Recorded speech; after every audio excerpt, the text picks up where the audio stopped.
পুলিশকে মাঠ পর্যায়ে সচল করার জন্য এইটা কিন্তু একটা বড় কাজ। এটা 1-2 দিনে যে হবে, আপনি যেটা জিজ্ঞাসা করছেন যে কবে হবে, এরকম timeline, it is very difficult actually unless I get cooperation from the people. এখন মানুষের কাছ থেকে কেমনে পাবো? আমার কাছ থেকে যদি মানুষ একটা উপকার না পায়, সে কেন আমার উপরে আস্থা রাখবে, কেন সাহায্য করতে আসবে? কয়েকদিন আগেই তো আমি তাকে গুলি করে মেরেছি। এখন এই জায়গাটার থেকে একেবারে 360 ডিগ্রি টার্ন আপনার যে টু বি পিপল ফ্রেন্ডলি, এটা তো একটা হারকুলিয়ান টাস্ক অ্যাকচুয়ালি। আর একটা যেটা বললেন যে ওই যে অনেকে অন্যায়ভাবে সংযুক্ত হয়েছে অথবা অনাকাঙ্ক্ষিতভাবে, তার জন্য পুলিশের মোরাল এফেক্ট করে। পুলিশের মোরাল শুধু এই কারণে এফেক্ট করেনি, মূল যে কারণে পুলিশের নৈতিক শক্তি, কাজের স্পৃহা, এগুলো যেগুলো চলে গেছে, সেটা আসলে তারা যে এক্সপিরিয়েন্সের মধ্যে দিয়ে গিয়েছে স্টার্টিং ফ্রম এই 15ই জুলাই থেকে 5ই আগস্ট, মানে পুরো দেশবাসী কিন্তু গিয়েছে।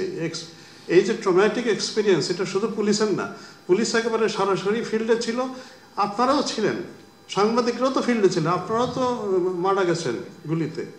এবং পুরো দেশ, পুরো দেশ, পুরো জাতি কিন্তু they went through this traumatic experience.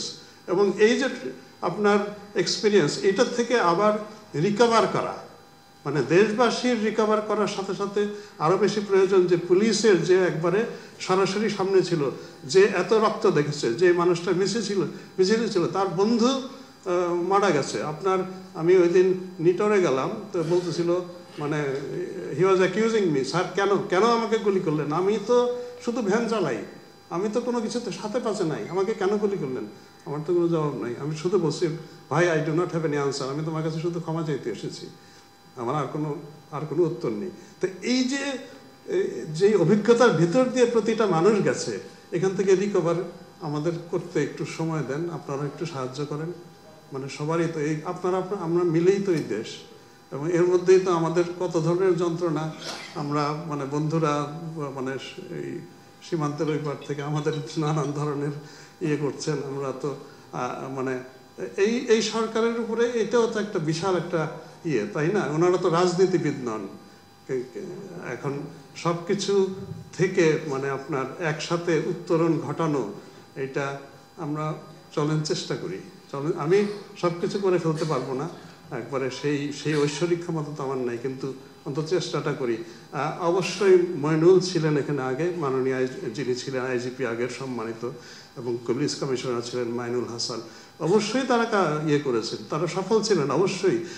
আপনারা চিন্তা করেন, সেই 5 তারিখের পরে 6-7 তারিখে যখন রাজারবাগের ভিতরে উদ্যত স্ট্যান্ডগান নিয়ে দাঁড়িয়ে আছে আমাদের পুলিশের কনস্টেবলরা, যে ভিতরে আসবেন বিসিএস অফিসার, গুলি করে উড়িয়ে দেব, ওর মধ্যে ওই জীবনের ঝুঁকি নিয়ে মইনুল ভিতরে গিয়েছে, তার সাথে সঙ্গী সাথীরা যে আকরাম ছিল তারা সাথে গিয়েছে। তারা কিন্তু কম কাজ করেননি, এটাই তো সবচেয়ে বড় কাজ ছিল। আমি তো এসে মানে তুলনামূলকভাবে অনেক শান্ত পরিবেশ পেয়েছি। তখন তো একটা উত্তপ্ত পরিবেশ ছিল, লাশ আসতেছে যাত্রাবাড়ি থেকে ফ্রিজিং ভ্যানে, এখান থেকে যাচ্ছে, কান্নার রোল পড়তেছে, সে কি একটা অবস্থা দেখেন আপনার, তার সাইকি কোথায় গিয়ে থাকতে পারে। ওর মধ্যে এই আইজিপি, এই কমিশনার, তারা রাজারবাগে গিয়েছেন। আমরা অবশ্যই তাদের প্রতি, আমি মনে করি দে ওয়ার ভেরি সাকসেসফুল। এখন তারা অন্য জায়গায় গিয়েছেন, সেটা সরকারি সিদ্ধান্ত, এ ব্যাপারে আমার কোনো মন্তব্য করাটাই ঠিক হবে না। কিন্তু আমি যে এসছি, আমি আপনাদের কাছ থেকে সহযোগিতা চাই।